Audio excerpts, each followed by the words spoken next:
युगों युगों से ये अटल सत्य रहा है कि सृजन और शक्ति एक दूसरे के पूरक हैं। जैसे किरणों के बिना सूर्य अधूरा है, वैसे ही नारी के बिना पुरुष।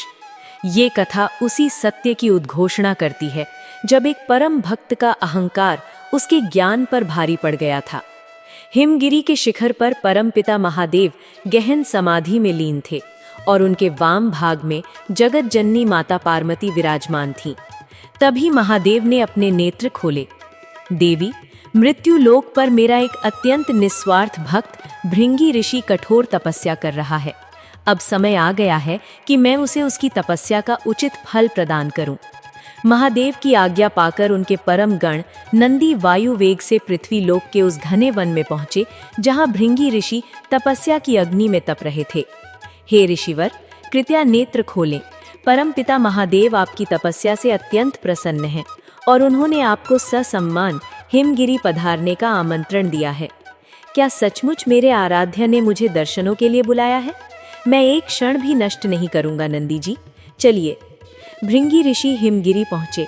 वहां का अलौकिक दृश्य देख वे मंत्रमुग्ध रह गए।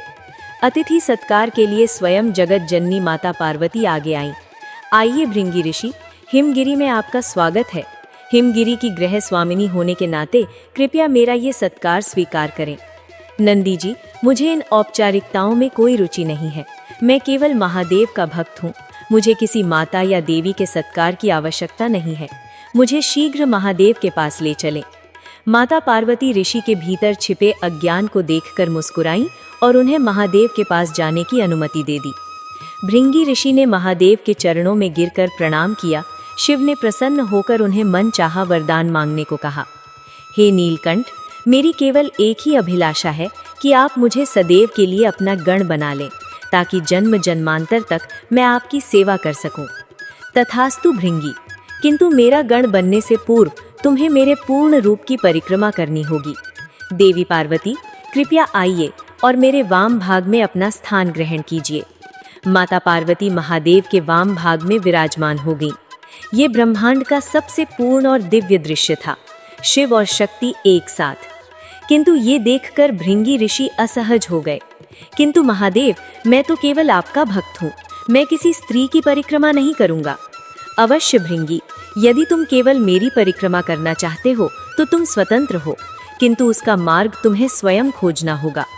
भृंगी ऋषि ने अपनी योग विद्या से एक सर्प का रूप धारण किया और चाहा कि वे शिव और पार्वती के बीच से निकलकर केवल शिव की परिक्रमा कर लें। किंतु ये शिव की माया थी। वे दोनों एक दूसरे के इतने निकट आ गए कि तनिक भी स्थान शेष ना रहा। भृंगी अपनी चाल में विफल होकर अपने असली रूप में लौट आए। ये कैसी माया है प्रभु? मैं आपकी परिक्रमा करने में असमर्थ क्यों हो रहा हूँ? क्योंकि तुमने मेरे पूर्ण रूप की परिक्रमा की ही नहीं।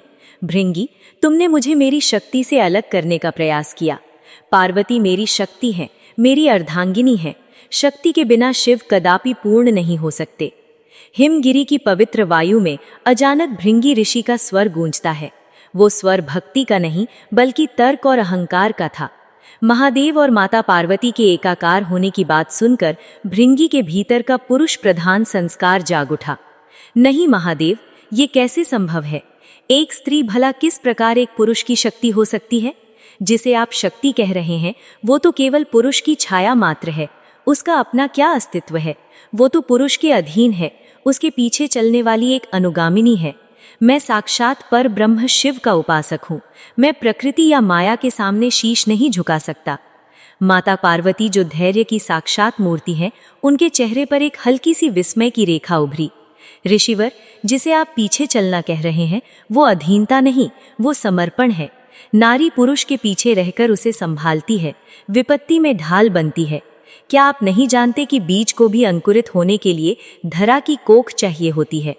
क्या धरा बीज के अधीन है या बीज धरा का ऋणी है? तर्क अनेक हो सकते हैं देवी, किंतु सत्य यही है, शिव ही पूर्ण है। मैं केवल उन्हीं की परिक्रमा करूंगा। महादेव ने देखा कि भृंगी के ज्ञान के चक्षु अहंकार की पट्टी से ढके हुए हैं। उन्होंने मंद मुस्कान के साथ अपनी लीला आरंभ की। भृंगी, यदि तुम्हें मेरी पूर्णता पर संदेह है तो आज अपनी आंखों से सत्य देखो। देखो कि शिव और शक्ति में क्या भेद है। अचानक हिमगिरी के आकाश में बिजली सी कौंधी। एक दिव्य करोड़ों सूर्यों के समान तेज प्रकट हुआ। भृंगी ऋषि ने अपनी आंखें मूंद ली। जब उन्होंने आंखें खोली तो उनके सामने न तो केवल शिव थे, न केवल पार्वती, वहां अर्धनारीश्वर स्वरूप खड़ा था। दाहिना भाग नीलकंठ महादेव, जटाओं में गंगा, गले में सर्प, भस्म लेपित शरीर और व्याघ्र चर्म। बायां भाग जगत जननी पार्वती, रेशमी वस्त्र, स्वर्ण आभूषण, सिंदूर से दमकता मस्तक और सौम्य मुस्कान। भृंगी, यही मेरा पूर्ण स्वरूप है। अब यदि तुम मेरी परिक्रमा करना चाहते हो तो इसी रूप की करनी होगी। अहंकारी व्यक्ति प्रत्यक्ष प्रमाण को भी अपनी मान्यताओं के अनुसार तोड़ने का प्रयास करता है। भृंगी ने हार नहीं मानी। उन्होंने अपनी योग विद्या से एक भ्रमर का रूप लिया। भ्रमर रूपी भृंगी ने सोचा कि वो अर्धनारीश्वर रूप के मस्तक के मध्य बिंदु को छेद कर आर पार निकल जाएगा, जिससे वो केवल शिव वाले हिस्से की परिक्रमा कर सके। उसने प्रहार किया। जैसे ही उसका डंक महादेव के मस्तक पर लगा, वहां से रक्त की एक बूंद टपक पड़ी। अपने आराध्य को लहूलुहान देख माता पार्वती का धैर्य टूट गया। अधम अज्ञानी, तूने अपनी धृष्टता की सीमा पार कर दी है। तूने केवल मेरा नहीं, महादेव के शरीर को भी आहत किया है। तू नारी को तुच्छ समझता है तो सुन मेरा श्राप। हिमगिरी पर्वत कांपने लगा। सृष्टि के नियम के अनुसार जीव के शरीर में रक्त और मांस माता से प्राप्त होता है और अस्थियां पिता से। क्योंकि तुझे नारी तत्व से इतनी घृणा है तो इसी क्षण तेरे शरीर से मेरा दिया हुआ हर अंश नष्ट हो जाए। तू केवल पिता के अंश कंकाल के रूप में जीवित रहेगा। क्षण भर में चमत्कार हुआ। भृंगी के शरीर का सारा मांस सूख गया। रक्त की धाराएं लुप्त हो गईं।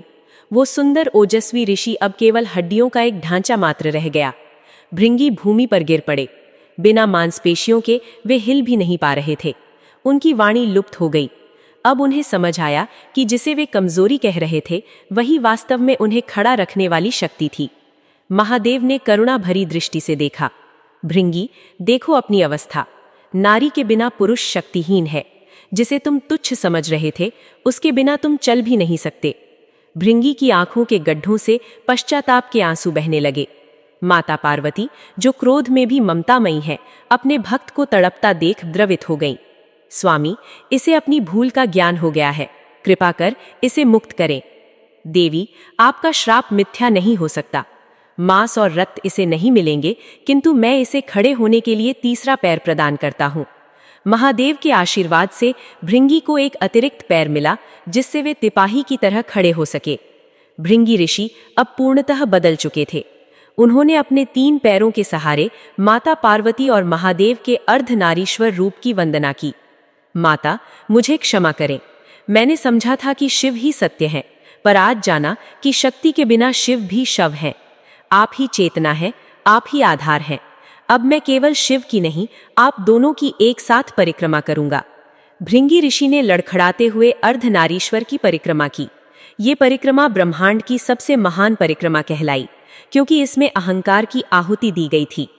आज भी कई मंदिरों में भृंगी ऋषि की प्रतिमा 3 पैरों वाले कंकाल के रूप में देखी जा सकती है, जो संसार को ये संदेश देती है कि नारी शक्ति के बिना पुरुष का अस्तित्व मात्र एक अस्थिपंजर है। संसार का संतुलन पुरुष और प्रकृति के समान आदर में ही निहित है।